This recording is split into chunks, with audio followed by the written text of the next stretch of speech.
나누시겠습니다. 예수님 안에서 사랑합니다.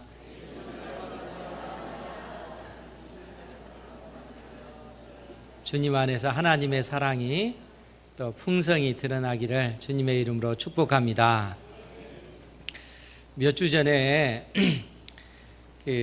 우리 음향실 장비를 좀 바꿨으면 좋겠다 라는 그러한 건의가 들어왔는데, 그게 워낙 고가의 장비라 선뜻 그것을 바꿀 수가 없어서 좀 더 두고 보자고, 비용이 너무 비싸다 이렇게 얘기를 했습니다. 그런데 어제 보니까 한 분 집사님이 음향실 장비를 교체하고 있어요. 그래서 그분이 판단하기에 속히 이것은 교체해야 되는 것이다 이렇게 판단을 한 것 같아요. 그래서 제가 고민되기를, 교회에 좀 필요한 뭔가를 얘기하기가 두렵습니다. 얘기하면은 집사님들 중에서 또 어떤 분들이 나서서 그러한 것들을 그냥 교체를 하셔요. 그래서 이게 사실 돈이 아깝지 않는 사람이 어디 있겠어요. 그리고 또 우리 집사님들이나 권사님들, 장로님들 그 삶을 볼 때도 정말 열심히들 사시고 또 한 푼 두 푼 저축해서 그렇게 생활을 하시는데, 교회에 필요한 그러한 것들은 또 아낌없이 그렇게 하나님 앞에 그렇게 헌신하는 그러한 모습을 보면 마음에 감동을 주고, 또 한편으로는 하나님께서 그 가정에 은혜를 내려주십시오 라고 하는 그런 간절한 기도가 그냥 저절로 나올 수밖에 없는 그러한 기도를 그렇게 드리게 됩니다. 우리가 살아가는 이 세상이 사실 쉽지 않는 그런 세상이잖아요. 그래서 우리가 때에 따라서 먹고 마시고 하는 이러한 기본적인 그러한 문제가 해결되지 않아서 또 힘들어하시는 그런 분들도 많고, 또 그런 어떤 먹고 사는 문제는 해결되지만 정신적인 문제, 또 사람들과의 관계의 문제로 인해서 우리가 고통 가운데 그러한 현실을 또 이겨내기 위해서 또 아파하면서 견뎌내면서 사는 그러한 삶도 굉장히 많습니다. 어릴 적 늘상 의문이 들었던 것이, 여러분들도 잘 아는 잡초 중에 잠자리 풀이 있거든요. 잠자리 풀 여러분 아시죠? 그 잠자리 풀을 보면서 제가 너무너무 신기한 거예요. 그러니까 어렸을 때 동네 어르신들이 새벽부터 나가서 일을 하시고, 우리 남자 어르신들은 지게에 엄청난 짐을 지면서 힘들게 일하시는 그런 모습들, 또 우리의 어머니들은 새벽부터 밭에 나가서 김을 매시면서 그렇게 수고하는 그런 모습들, 어렸을 때의 어떤 그런 풍경이었습니다. 그런데 잠자리 풀을 보면 어르신들이 풀을 매가지고 그렇게 모아놓으면 이게 이제 뜨거운 햇빛에 그냥 말라버려야 되는데, 이게 비 한 방울 떨어지면 이 생명력이 어찌나 강하든지 다시 살아나요. 비 한 방울 받으면은 말라 죽는 것이 아니라 다시 살아나는 그것을 보면서 신기하다. 어린 시절에 어떻게 해서 저 생명력은 저렇게 강할까? 사람들이 먹는 음식들, 곡식들은 정말 사람들이 수고해서 가꾸고 돌봐줘야만이 곡식을 통해서 우리가 열매를 얻게 되는데, 이 잡초들은 사람들이 손을 대지 않아도 왕성하게 생명력을 발휘해서 사람들이 먹을 수 있는 곡물들을 자라나지 못하도록 그렇게 만든다는 거예요. 그래서 어린 시절 그것을 보면서 신기하다. 왜 저럴 수밖에 없을까? 그러니까 사람들이 더더욱 힘들 수밖에 없잖아요. 그러다가 제가 이제 예수님 믿고 나서 성경을 읽으면서 그 원인을 하나님의 말씀을 통해서 발견을 했습니다. 우리가 이렇게 잘 아는 그 창세기 3장 17절에 보면 그 말씀이 있어요. 창세기 3장 17절 말씀에 보면 제가 읽어드리겠습니다. 거기에 보면 범죄한 아담에게 하나님께서 주신 말씀입니다. 아담에게 이르시되 내가 내 아내의 말을 듣고 내가 내게 먹지 말라 한 나무의 열매를 먹었은즉 땅은 너로 말미암아 저주를 받고 너는 내 평생에 수고하여야 그 소산을 먹으리라. 땅이 내게 가시 덤불과 엉겅퀴를 낼 것이라. 내가 먹을 것은 밭의 채소인즉 내가 흙으로 돌아갈 때까지 얼굴에 땀을 흘려야 먹을 것을 먹으리니. 즉 하나님께서 최초의 사람 아담과 하와가 범죄한 그것 때문에 이 땅이 저주를 받았다는 거예요. 그러니까 범죄하기 전에는 이 땅이 사람들이 먹을 수 있는 그 곡물을 왕성하게 그 곡물을 냈는데 이 최초의 사람 아담과 하와가 범죄한 이후에 하나님께서 그 죄로 인해서 땅을 저주하시니까 땅이 그 엉겅퀴와 가시를 내므로 사람들이 먹을 수 있는 그 채소를 그 곡물들을 내지를 못한다는 거예요. 그러니까 사람들이 먹고 살기 위해서는 부지런히 땀을 흘려야만이, 그래서 그 곡식들을 돌봐야만이 사람들이 먹을 것을 얻을 수 있는 그러한 세상이 되어버렸다는 겁니다. 그러니까 성경이 우리에게 이러한 그 진리를 명확하게 알려주고 있다는 거예요. 오늘 우리가 읽은 이 로마서 8장 20절 말씀도 그 내용인데, 거기에 보면 피조물이 허무한데 굴복하는 것은 자기 뜻이 아니요 오직 굴복하게 하시는 이로 말미암음이라. 피조물이라고 하는 것은 하늘과 땅 그 안에 있는 모든 만물이 허무한데 굴복한다는 거예요. 이제 허무한데 굴복한다 하는 것은 썩어짐의 종노릇한다. 21절에 그 바라는 것은 피조물도 썩어짐의 종노릇한 데서 해방되어 이렇게 표현되어 있는데, 이 허무한데 굴복한다 하는 것은 썩어짐의 종노릇을 할 수밖에 없다는 거예요. 즉 썩어짐이라고 하는 것은 죽음의 그 권세라는 겁니다. 그러니까 아담과 하와가 하나님 앞에 범죄함으로 이 세상 속에 죽음이 들어왔다는 거예요. 죄가 들어오고 죄의 삭신 죽음이 인생들을 지배하게 됐다는 거예요. 그러니까 우리 사람만 지배한 것이 아니라 실상은 하늘과 땅 그 안에 있는 모든 만물 피조물들이 결국 그 허무한데 굴복할 수밖에 없는 그러한 상황이 되었다는 것이죠.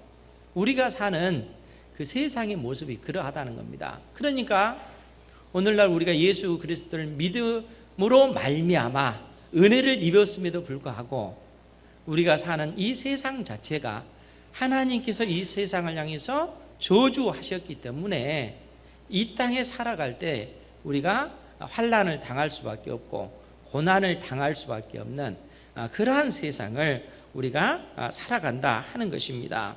그런데 이러한 상황 속에서 18절 19절 말씀에 보면 뭐라고 기록이 되냐면, 생각하건대 현재의 고난은, 지금 현재 우리가 당하고 있는 이 고난은 장차 우리에게 나타날 영광과 비교할 수 없도다. 피조물이 고대하는 바는 하나님의 아들들이 나타나는 것이니. 지금 현재 우리가 당하는 이 고난은 장차 우리에게 나타날 영광과 비교할 수 없다라고 말씀하고 있습니다. 그것은 예수 그리스도를 믿는 우리에게 지금 하나님께서 주신 말씀이에요. 여러분들이 지금 현재 이 땅에서 당하는 그러한 그 고난은 장차 하나님께서 우리에게 주실 그 영광과 좋게 비교할 수 없다, 이렇게 말씀하고 있는 것입니다. 그러면서 피조물이 고대하는 바는 하나님의 아들들이 나타나는 것이다, 이렇게 얘기하고 있다는 거예요. 하나님의 아들들이 나타나는 것, 피조물들이 간절히 사모하는 것, 하늘과 땅 그 안에 있는 모든 만물이 간절히 사모하는 것은 하나님의 아들들이 나타나는 거라는 거예요. 그러면 이제 생각을 해보세요. 하나님의 아들들, 하나님의 아들 이렇게 표현한 것도 아니고 하나님의 아들들이 나타나는 것이다, 이렇게 말씀하고 있다는 거예요.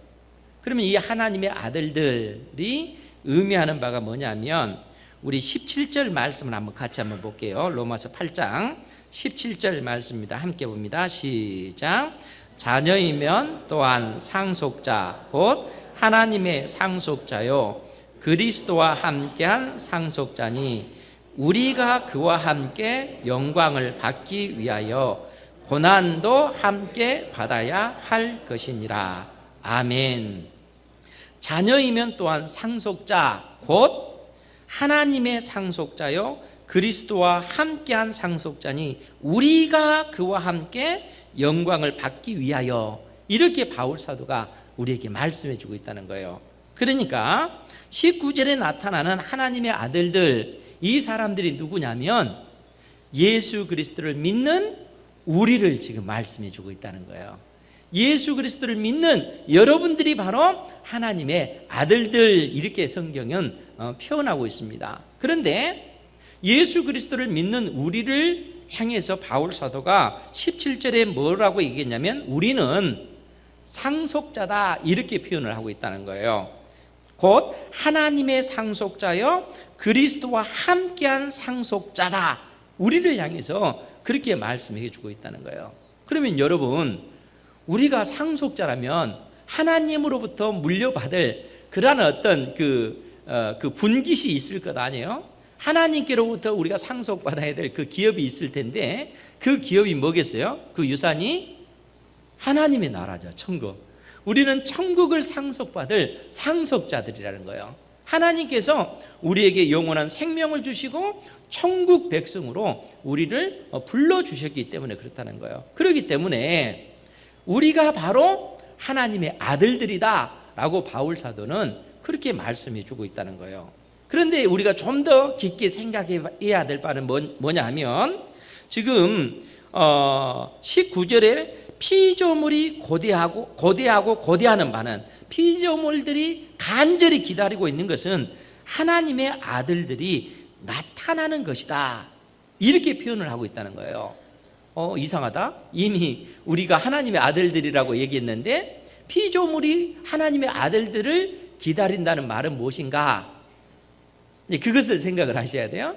그것이 뭐냐면 21절부터 다시 한번 보면요, 21절 말씀에 보면 피조물이 바라는 것은 피조물도 썩어짐에 종노릇한 데서 해방되어 하나님의 자녀들의 영광의 자유에 이르는 것이다. 피조물들이 사모하는 것은 하나님의 자녀들의 영광의 자유, 즉 우리가 누리게 될 자녀들의 영광의 자유에 이 피조물들도 이르기를 원한다는 거예요. 그러면서 22절에 뭐라고 얘기하냐면 피조물이 다 이제까지 함께 탄식하며 함께 고통을 겪고 있는 것을 우리가 아느니라. 피조물이 왜 탄식하며 피조물이 고통을 겪고 있다, 이렇게 표현을 하고 있을까요?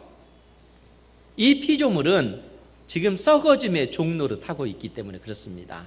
그러니까 이 죽음의 권세라고 하는 것이 단순히 우리 사람에게만 해당되는 문제가 아니고 온 세상에 다 영향을 미치는 것들이라는 거예요. 그러니까 이 땅에 있는 모든 식물이든 동물이든 살아있는 그 모든 것은 다 사망 권세 아래 매인바 되었다는 거예요. 그러니까 하늘과 땅 그 안에 있는 모든 만물들이 썩어짐의 그 종로에서 해방되기를 간절히 사모하고 있는데 이러한 일이 언제 이루어지냐면 하나님의 아들들이 나타날 때에 이러한 해방을 이 온 피조물이 누릴 수가 있다라고 지금 성경이 우리에게 말씀하고 있다는 거예요.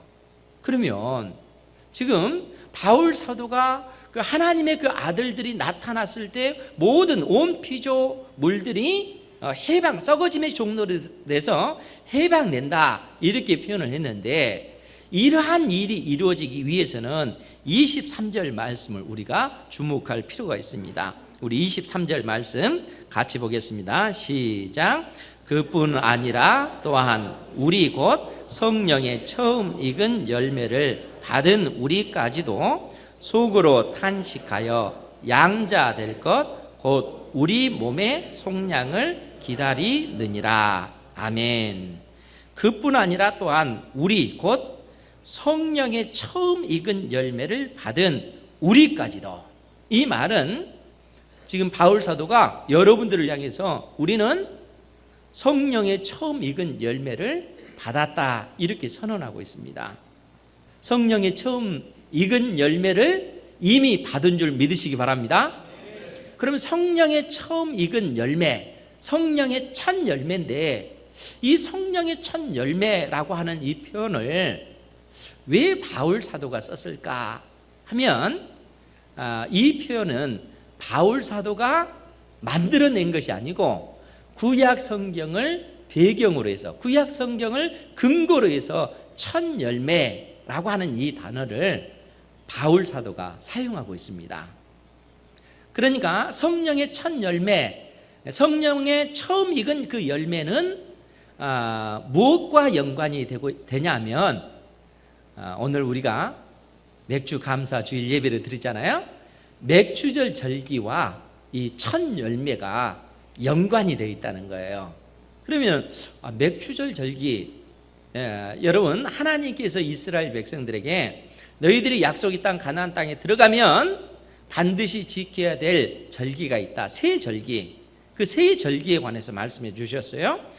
그 첫 번째가 유월절 그 절기고, 두 번째가 맥추절. 맥추절을 또 다른 말로 하면 칠칠절, 또 다른 말로 하면 오순절. 맥추절 절기를 칠칠절이라, 또 오순절이라 이렇게 말해요. 그리고 세 번째 절기는 초막절 그 절기라는 거예요. 그러니까 이 세 절기는 너희들이 영원히 하나님 앞에 지켜야 될 절기다 이렇게 말씀을 해주고 있습니다. 왜냐하면 하나님께서 얼마나 우리를 사랑하시냐면, 하나님의 그 자녀들이 하나님께서 이 세상 역사를 어떻게 이끌어 가시는가 하는 사실을 우리로 하여금 잘 알 수 있도록 하기 위해서 절기를 우리에게 주시고, 절기 속에 하나님의 그 계시를 우리에게 담아서 우리에게 알려주신다는 거예요. 그러니까 유월절 절기 같은 경우는 유월절 그 어린 양을 통해서 예수님께서 택한 백성인 우리를 위해서 십자가에 못 박혀 죽으실 것을 유월절 이 절기를 통해서 알려주셨습니다. 유월절 어린 양이 되셔서 예수님께서 나의 죄와 나의 허물 때문에 십자가에 못 박혀 죽으실 이 일을 유월절 절기를 통해서 우리에게 말씀해 주셨다는 거예요. 그러면 여러분, 맥추절 절기를 통해서 하나님께서는 우리에게 무엇을 알려주실까요? 여러분, 맥추절은요 6월절 절기로부터 이 7주간이 지나야 돼요. 7주간. 그러니까 7일이 7번 지나면 며칠입니까? 49일. 그리고 49일이 지난 50일째가 오순절 날, 우리가 이렇게 얘기를 하잖아요. 그러니까 이 6월절 이 절기, 6월절은 보통 유대인들의 그 달력은 저녁부터 시작하잖아요. 그래서 목요일 저녁부터 금요일 이 저녁까지가 이 6월절 절기예요. 그러니까 6월절이 끝나고 나서 바로 안식일이 되겠죠. 그래서 그 금요일 날 저녁부터 토요일 날 저녁까지 그들이 안식이 돼요. 그래서 안식 후 첫날부터 이스라엘 백성들에게 그 무슨 시기가 도래하냐면, 안식 후 첫날부터, 그러니까 6월절 안식 후 첫날부터 이스라엘 백성들은 추수 때가 시작이 됩니다. 그러니까 7주간 동안, 7주 동안 이스라엘 백성들은 추수하는 추수철이에요. 그래서 제일 먼저 추수하는 것이 뭐냐면 보리를 먼저 추수해요. 보리가 밀보다 좀 더 빠르기 때문에 보리를 딱 추수하고 나서 그 다음에 밀을 추수하는 것입니다. 그러니까 이 7주간 동안 보리와 밀을 추수하는 거예요. 그런데 여러분, 이 추수를 시작할 때, 보리를 딱 추수할 때, 맥추잖아요, 맥추. 보리를 딱 추수를 할 때 그냥 하는 것이 아니고 안식 후 첫날 제일 먼저 보리의 첫 단을 베어서 먼저 하나님 앞에 드립니다. 그래서 그걸 가지고 소제로 하나님 앞에 예배를 드리는 거예요. 그것이 첫 열매. 그러니까 그 첫 열매를 하나님 앞에 드리는 그 목적은 뭐냐면, 그 첫 열매를 통해서 이스라엘 백성들이 어떤 신앙 고백을 하냐면, 하나님께서 우리를 하나님의 전적인 은혜로 이 약속의 땅에 들여보내 주셨고, 하나님께서 은혜를 주셔서 우리에게 이 추수를 할 수 있는 햇빛도 주시고 물도 주시고 우리에게 건강도 주시고, 그리고 그 모든 하나님께서 그 은혜를 우리에게 베풀어 주심으로써 우리가 이처럼 추수할 수가 있었습니다. 이 모든 것이 전적인 하나님의 은혜입니다 라는 믿음의 그 고백이 첫 단을 하나님 앞에 드리는 것입니다. 여러분, 그러니까 여러분들이 하나님 앞에 헌금을 드리고 11조를 드릴 때 그 정신이 거기에 있잖아요. 내 힘으로 사는 것이 아니라 전적인 하나님의 은혜로 내가 살아갑니다. 하나님께서 나에게 건강 주셨고, 내가 일할 수 있는 그런 직장도 주셨고, 또 사업장도 주셨고, 하나님께서 내가 먹을 수 있는 그 모든 삶에 살아갈 수 있는 환경을 다 주셨습니다. 하나님께서 실제적으로 다 주셨잖아요. 돈을 벌 수 있는 지혜와 명철, 그런 능력도 하나님께서 다 주셨다는 거예요. 그러니까 하나님께서는 주의 말씀을 통해서 이스라엘 백성들에게 그러한 가르침을 다 주신 거예요. 그러니까 그들이 첫 단을 하나님 앞에 드릴 때는 그러한 믿음의 고백, 신앙 고백이 있는 것입니다. 전적인 하나님의 은혜입니다. 이 신앙 고백 가운데 첫 단을 하나님 앞에 드리는 것입니다. 사랑하는 성도 여러분, 여러분들이 하나님 앞에 나와서 예물을 드릴 때도 그러한 믿음의 그 고백을 반드시 하시기 바랍니다. 다른 사람들이 헌금하니까 나도 해야지 이러면 안 되는 것이고, 하나님의 은혜로 내가 살아갑니다. 그러니까 내 생명이 살아가는 것, 자녀들이 살아가는 것, 전적인 하나님의 은혜입니다. 이 신앙 고백 가운데 하나님 앞에 우리가 예물을 드린다는 겁니다. 그러한 신앙의 고백 위에 하나님 앞에 예물을 드리시는 여러분들이 되시기 바랍니다. 초실절 절기가 실상은 그런 의미라는 거예요. 그리고 이 초실절 절기를 기점으로 해서 7주 동안 이스라엘 백성들이 이제 추수를 하게 돼요. 그리고 이 7주 동안 추수를, 그래서 보리 추수 끝나고 밀 추수가 끝나고 나면 그 수확물을 가지고 제일 먼저 유교병, 즉 그 누룩을 넣어서 빵을 2덩어리를 만드는 겁니다.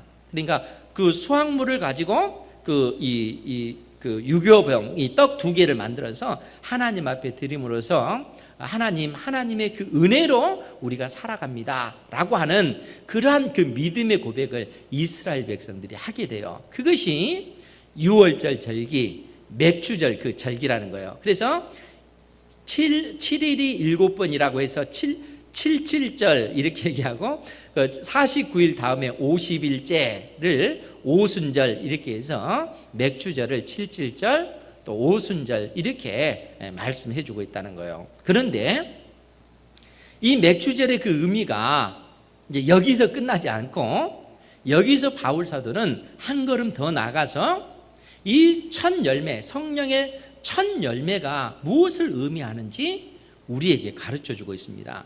그것이 이제 그 고린도전서 15장에 나왔는데 우리 그 부분을 함께 찾아보도록 하겠습니다. 고린도전서 15장 20절 말씀입니다. 고린도전서 15장 20절만 우리 한번 같이 한번 보도록 할게요. 고린도전서 15장 20절 말씀입니다. 시작.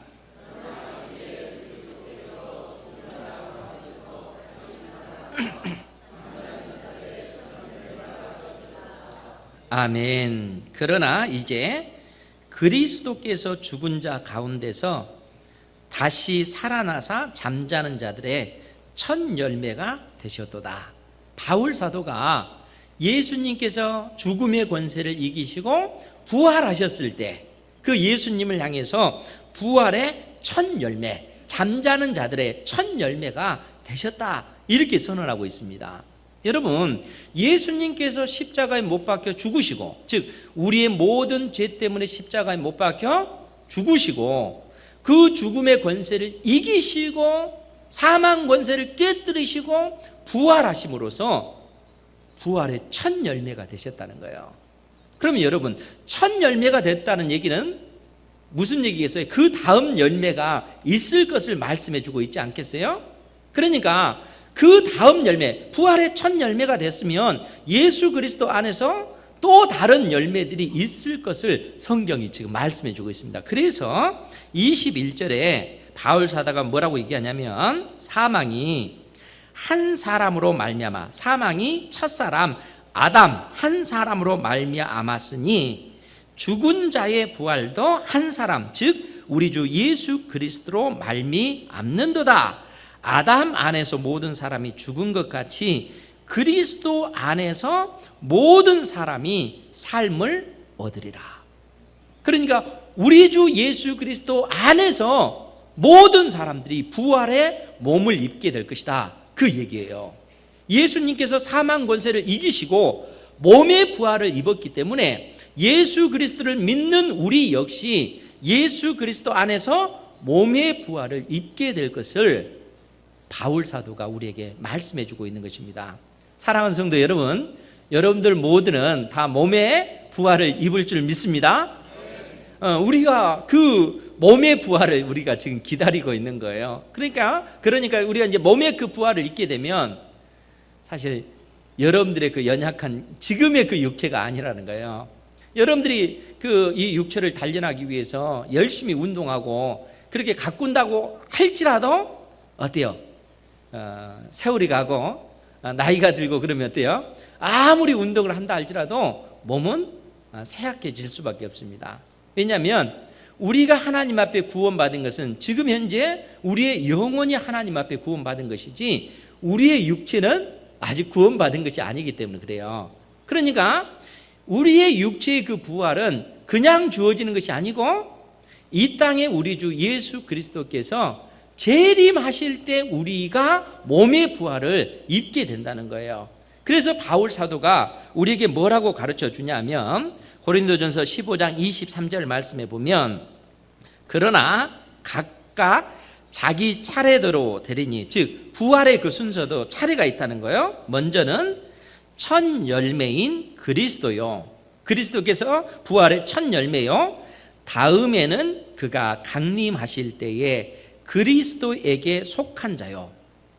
이 땅에, 그 다음은 이 땅에 우리 주 예수 그리스도께서 재림하실 때 그리스도에게 속한 사람들, 예수 그리스도를 믿음으로 말미암아 이미 영생이 주어진 자들이 이 땅에 우리 주 예수 그리스도께서 재림하실 때 우리도 예수님의 몸처럼 부활의 몸을 입게 될 것이다 라고 지금 말씀해 주고 있는 거예요. 그것이 두 번째다 라고 이렇게 얘기를 하는 거예요. 그리고 나서 24절에는 뭐라고 얘기합니까? 그 후에는 마지막이니 그가, 우리 주 예수님께서 모든 통치, 모든 권세와 능력, 즉 이 세상 나라의 모든 통치, 이 세상 나라의 모든 왕들, 대통령의 그 권세와 그 능력을, 세상 나라의 그 모든 그 권세와 그 능력과 그 통치를 예수님께서는 그때는 재림하셔서 그 모든 것들, 세상 나라를 멸하시고 하나님의 나라를 아버지 하나님께 바칠 때라는 거예요.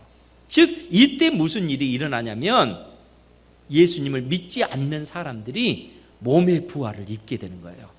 예수님을 믿지 않는 사람들도 사망 권세로부터 그들이 벗어나게 되는 거예요. 왜냐하면 그들이 부활하는 것은, 믿지 않는 사람들이 몸의 부활을 입는 것은 우리와 달라요.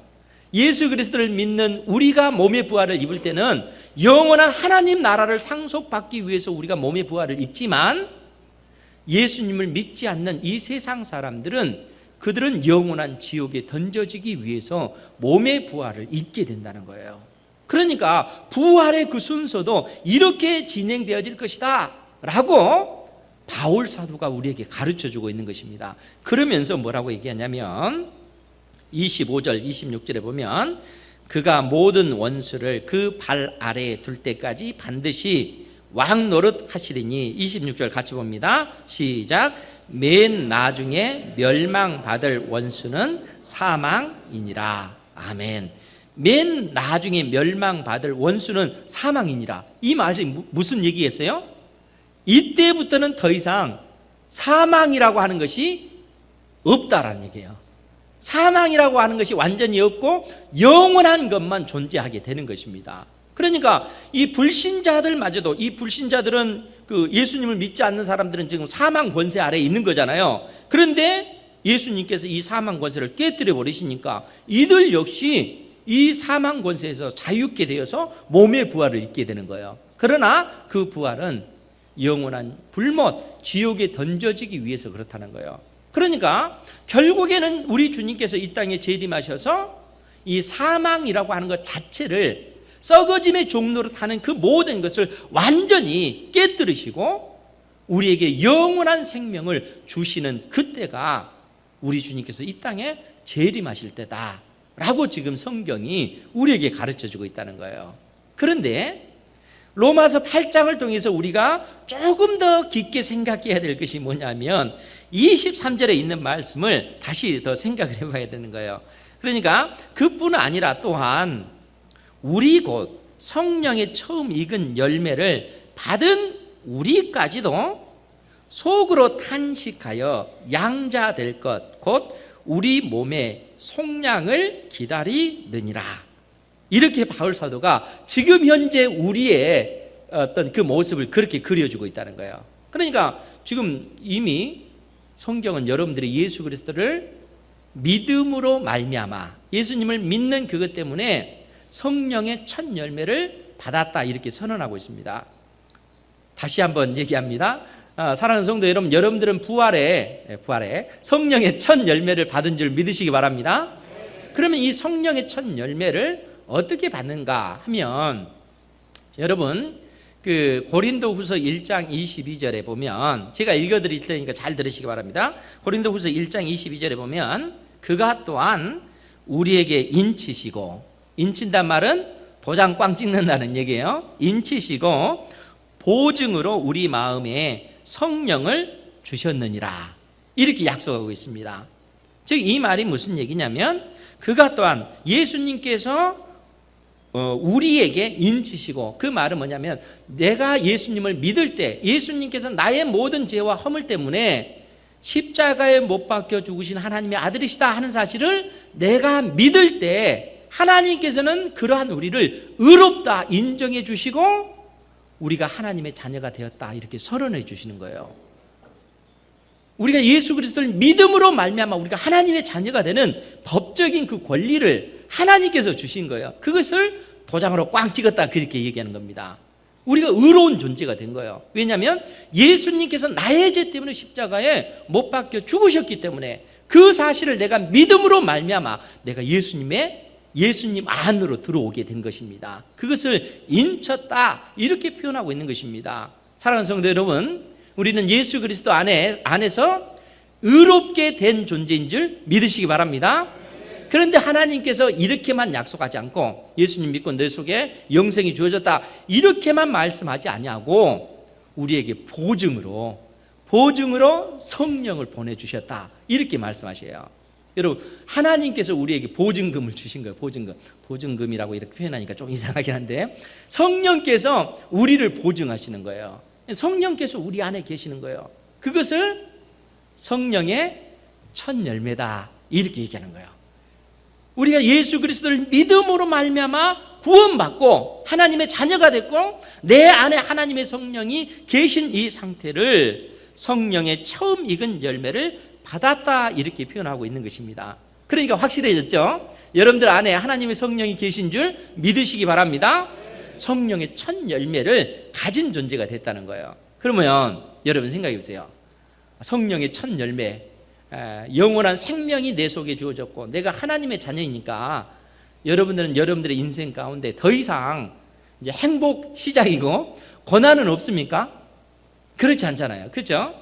내가 구원받아서 영원한 생명을 가진 존재가 되었지만 여전히 우리의 삶은 쉽지 않다는 거예요. 여전히 여러분들이 수고의 땀을 흘려야만이 먹을 것을 공급받을 수 있는 그러한 삶을 우리가 살 수밖에 없어요. 우리 얼굴에 땀이 흘리지 않냐면 우리는 먹을 것을 공급받을 수가 없어요. 우리가 열심히 그 밭에 있는 그 잡초를 제거해야만이 우리가 원하는 이 곡물이 잘 자랄 수가 있어요. 땀을 흘리지 않냐면 그냥 잡초가 왕성하게 자라서 우리가 먹어야 될 그 식량을 다 자라나지 못하도록 그렇게 만든다는 거예요. 그러니까 여전히 성령의 첫 열매를 받은 우리는 여전히 이 땅에서 수고의 그 땀을 흘릴 수밖에 없습니다. 그리고 예기치 못하는 인생의 어려움으로 인해서 고통을 당할 수밖에 없어요. 그런데 그것이 사실 우리의 삶이잖아요. 그런데 그런 가운데서도 주의 몸된 교회와 하나님 나라를 위해서 헌신하고 또 하나님 앞에 믿음으로 여러분들이 한 걸음 한 걸음 그 삶을 살아가는 것을 볼 때 제 마음이 감동이 안 되겠습니까? 그렇지 않겠어요? 정말 어려운 가운데도 주의 몸된 교회를 위해서 그렇게 충성하고 헌신하고 시간을 내서 또 몸을 들여서 또 주의 교회를 위해서 또 그 청소하고 또 성도들을 섬기고 하는 그러한 그 헌신들을 보면 감동이 막 일어날 수밖에 없는 거죠. 하나님, 택한 자녀들을 하나님께서 강한 팔로 붙드셔서 은혜 베풀어 주십시오. 인생에 어려움이 있다면 하나님께서 피할 길을 내주십시오. 때에 따라 물질의 그 넉넉함도 허락해 주셔서 그로 인해서 고난당하지 않도록 해주십시오. 육신적인 그 고통을 인해서 아파하고 있는데 하나님 치료해 주셔서 낫게 해주십시오. 그 기도를 드릴 수밖에 없는 것이죠. 그러니까 실상 우리 모두가 이 땅에 살아가면서 하나님 앞에 은혜를 입지만 동시에 우리가 살아가는 그 삶이 쉽지 않기 때문에 때에 따라 우리가 탄식하며 또 고통하며 하나님 앞에 부르짖으며 그렇게 나갈 수밖에 없다는 거예요. 그러한 어떤 그 묘사를 오늘 23절이 우리에게 그대로 해주는 것입니다. 그러니까 성령이 처음 익은 열매를 받은 우리까지도 속으로 탄식하여 양자될 것. 양자는 하나님의 그 자녀로 될 것, 그 이 표현인데 여기서 양자의 의미는 곧 우리 몸의 속량을 기다리니라. 여기서 몸은 우리의 육체를 얘기하는 거예요. 그러니까 이 땅에 우리 주 예수 그리스도께서 재림하셔서 속히 우리가 몸의 부활, 영원한 그 생명을 완전히 얻게 되는 그 날을 예수 그리스도를 믿는 성령의 첫 열매를 가진 우리 역시 그 날을 사모하고 있다는 거예요. 그러니까 이 땅에 있는 모든 피조물들도 하나님의 아들들, 몸의 부활을 입고 등장할 그 하나님의 아들들이 나타날 그 때를 기다리고 있고 우리 역시도 속히 우리 주님 재림하셔서 우리에게 몸의 부활을 입게 해주십시오. 더 이상 이 땅에서 육신의 그 연약함으로 인해서 당하는 고통, 또 이 사망 권세 그 아래에서 매인받은 그 인생들이 당하는 그 고통에서 우리가 속히 벗어나기를 원합니다. 실상 우리가 그러한 어떤 그 고백을 하나님 앞에 할 수밖에 없는 그러한 상황인 것이죠. 그러니까 바울 사도가 교회 성도들의 어떤 그러한 그 상태를 지금 그렇게 언급을 하고 있는 거예요. 그러면서 24절에 뭐라고 얘기하냐면 우리가 소망으로 구원을 얻었음에 보이는 소망이 아니니 보는 것을 누가 바라리요. 결국 우리의 그 소망, 우리의 그 구원은 소망으로 얻은 것이라는 거예요. 그러니까 이미 여러분들에게 주신 이 구원이라고 하는 것은 완전한 그 구원이지만 동시에 기다려야 되는 그 구원이죠. 몸의 부활을 기다려야 되니까. 그래서 바울 사도가 우리가 소망으로 구원을 얻었다 이렇게 표현하고 있는 거예요. 그런데 여러분 소망으로 우리가 구원을 받았다 하면은 여러분 소망하면 실상 눈에 보이는 것은 소망이 아니라는 거예요. 보이지 않는 것을 우리가 소망하는 것이기 때문에 그래서 바울 사도는 우리에게 말하기를 만일 우리가 보지 못하는 것을 24절 우리가 소망으로 구원을 얻었으면 보이는 소망이 아니니 보는 것을 누가 바라리요. 25절 같이 봅니다. 시작. 만일 우리가 보지 못하는 것을 바라면 참음으로 기다릴지니라. 아멘. 오늘 우리에게 이 말씀을 주고 있다는 거예요. 만일 우리가 보지 못하는 것을 바라면 즉 부활의 그 몸, 그때까지 우리 주님께서 재림하실 그때까지 우리가 간절히 그날을 사모하고 우리가 사모하는 그런 삶을 살아간다면 우리에게 요구되어지는 것이 무엇인가 라고 했을 때 우리가 보지 못하는 것을 바라면 참음으로 인내하면서 기다려야 된다라고 얘기하는 거예요. 우리가 살아가는 이 세상 속에서 너희들이 참음으로 견뎌내면서 그 날을 사모해야 된다라고 말씀하고 있는 것입니다. 그러니까 하나님께서 우리에게 이 맥주절 절기를 통해서 우리에게 말씀하신 그 말씀의 의미가 무엇인가를 생각을 해봐야 돼요. 그러니까 초실저 첫 열매를 드림으로써 추수 때가 시작이 됐잖아요. 예수님께서 부활의 첫 열매가 되심으로써 이제는 우리가 몸의 부활을 입게 될 그 날을 사모하게 됐다는 거예요.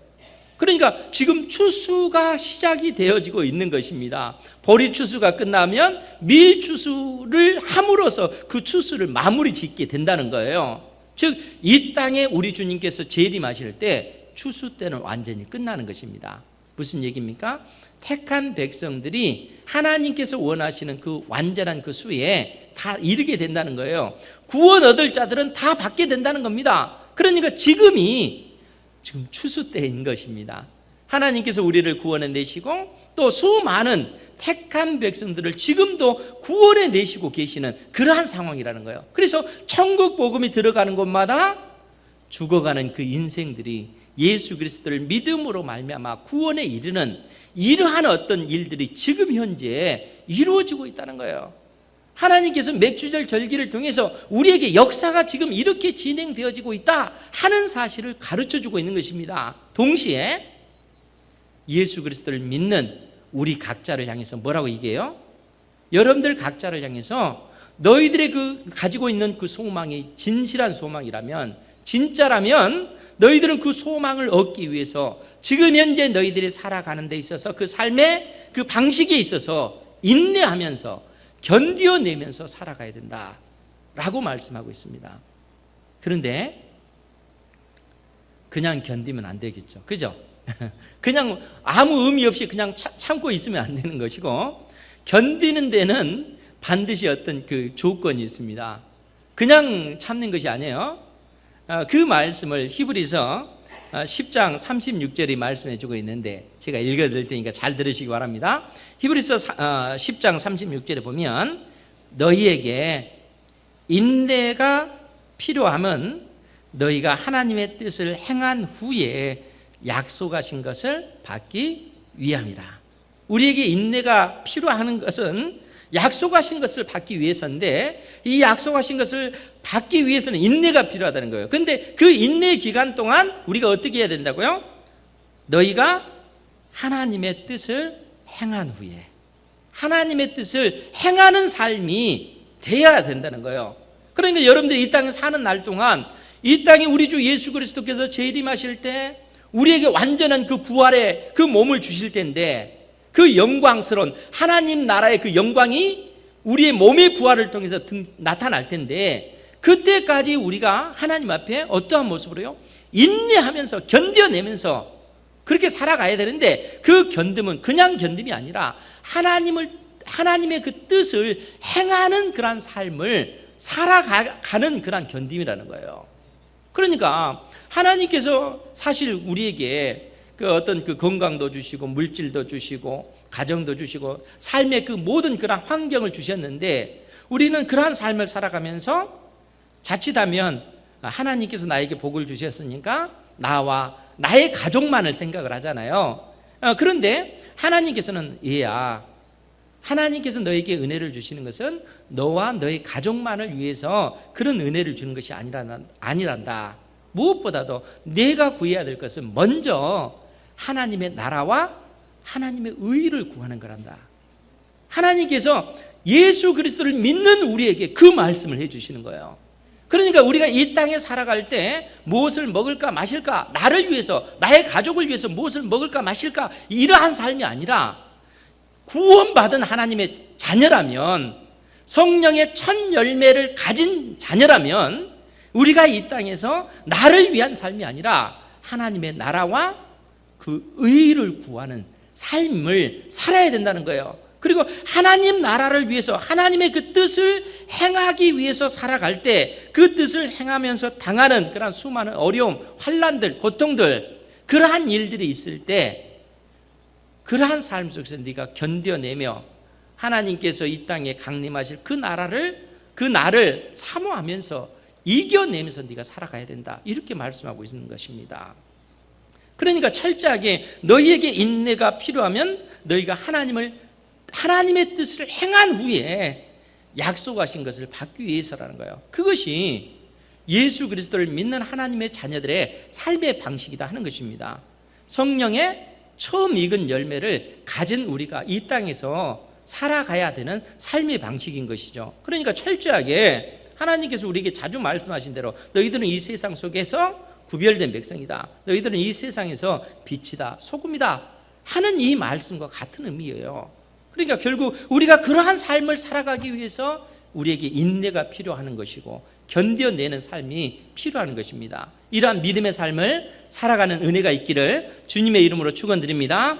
하나님께서 우리에게 내리시는 그 모든 은혜, 무엇보다도 하나님의 나라와 그 의를 위한 그러한 삶이라는 겁니다. 여러분들이 하나님 앞에 이러한 뜻을 깨닫고 그러한 믿음의 삶을 살아갈 때 주님께서 여러분들과 함께 하시고 여러분들을 형통케 하시고 여러분들에게 은혜 베풀어 주실 줄 믿습니다. 기도하겠습니다. 거룩하신